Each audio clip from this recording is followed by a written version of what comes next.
எங்க ஒருத்தன் பஸ் விட்டு கீழே இறங்குறப்ப ரொம்ப நேரமா ஒரு லேடி பேக் டோரை பிளாக் பண்ணி நின்னுகிட்டு இருக்கா. உடனே அவன் ஃப்ரண்ட் டோர் வழியா இறங்கலான்னு போனா அவன் கண்ணு முன்னாடியே அந்த டோர் க்ளோஸ் ஆயிருது. சோ மறுபடியும் பேக் டோருக்கே வரலான்னு ட்ரை பண்ணா அதுவும் க்ளோஸ் ஆகி பஸ்ஸையே எடுத்துறாங்க.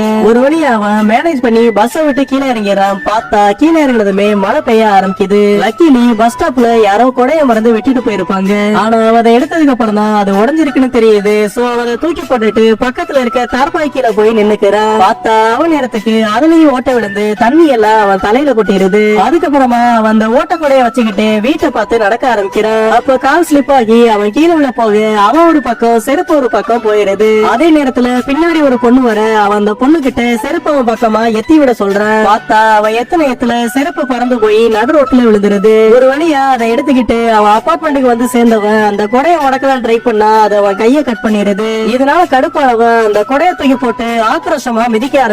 அன்பார்ச்சுனேட்டா அந்த செருப்பை எத்தி விட்ட பொண்ணும் அதே இடத்துலதான் நின்னுட்டு இருப்பான். இவன் பண்றத பார்த்துட்டு செருப்பை எத்தி விட்டதுக்குதான் கோவமா இருக்கான்னு வேகமா லிப்ட் உள்ள போய் ஏறிடுறான். அப்ப அவனும் லிப்ட்ல ஏறதுக்காக உள்ள வர ட்ரை பண்ண பயந்து போன அந்த பொண்ணு கொடைய வச்சு அவனை அடிச்சு வெளியே தள்ளிடுறான். அதுக்கப்புறமா ஒரு சூப்பர் மார்க்கெட்டுக்கு போனவன் ஒரு இன்ஸ்டன்ட் நூடுல வாங்கிட்டு வந்து சாப்பிடுறதுக்காக உட்காரான். பார்த்தா அவன் நேரத்துக்கு அதே பொண்ணு அந்த இடத்துக்கும் வந்திருக்கா. இவனை பார்த்ததுமே கவுண்டர்ல இருக்க லேடி கிட்ட போய் அவன் ரொம்ப ஆபத்தானவன்னு சொல்லிட்டு போயிடுறான். அதே நேரத்துல அவன் நூடுல்ஸ்ல சீசனிங் ஆயில் இல்லைன்னு அவன் வேற நூடுல்ஸ் வாங்குறதுக்காக கவுண்டர் கிட்ட வர அப்ப கவுண்டர்ல இருந்த லேடி அந்த பொண்ணு சொன்னத மனசுல வச்சுட்டு ஒழுங்கா போறியா இல்ல எமர்ஜென்சி பட்டன் அழுத்தவான்னு மிரட்ட ஆரம்பிக்கிறா. அதனால பயந்து போனவன் சீசனிங் ஆயிலே இல்லாம அந்த நூடுல்ஸ சாப்பிட ஆரம்பிக்கிறான். ஆனா அதுக்கப்புறம் தான் தெரியுது டப்பாவுக்கு கீழே தான் அந்த சீசனிங் ஆயில் ஒட்டி இருக்கு. அது தெரியாமலே அவன் அதை பினிஷ் பண்ணிடுறான். பார்த்தா அவன் சாப்பிட்டு முடிச்சதுமே அவனுக்கு வயிற்ற கலக்க ஆரம்பிக்குது. உடனே அவன் அந்த லேடி கிட்ட போய் ரெஸ்ட் ரூம் எங்க இருக்குன்னு கேட்க அவன் மறுபடியும் எமர்ஜென்சி பட்டன் மேல கைய வைக்கிறான். அவன் வேற வழியே இல்லாம வேகமா வீட்டை பார்த்து ஓட ஆரம்பிக்கிறான். அதுக்கப்புறமா ஒரு வழியா வீட்டுக்கு வந்தவன் டாய்லெட் ஓபன் பண்ணா